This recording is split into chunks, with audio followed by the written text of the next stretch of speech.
Futbolli nuk është më vetëm për njerëzit. Në Pekin, robotët humanoid kanë zbritur në fushë dhe po bëhen gati të shndërrohen në protagonistët e një prej eventeve më të veçanta sportive në botë. Në një seancë stërvitore, robotët luajtën futboll dhe jo vetëm. Ata sfiduan edhe në ping-pong përpara nisjes së lojrave botërore për robotët. Shifrat janë breslënse dhe interesi sa vjen dhe shtohet. Vetëm këtë vit marrin pjesë 666 ekipe dhe më shumë se 2000 robot, një rritje spektakolare krahasuar me vitin e kaluar, kur ishin vetëm 280 ekipe dhe rreth 500 lojtarë të hekur dhe me memorie të inteligjencës artificiale.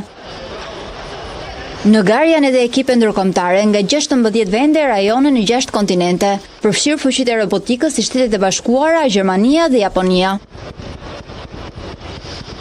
Kompeticioni përfshin 51 disiplina, nga sprinti 100 metra, kërcimi së lartje së gjati, deri te sfida në fabrika, hotele, ambiente shtëpiake dhe misione të kërkim shpëtimit. Një sport i pazakont, por që duket se po na tregon diçka shumë të qartë, e ardhmja e sportit mund të mos jetë vetëm për njerëzit, por edhe për robotët.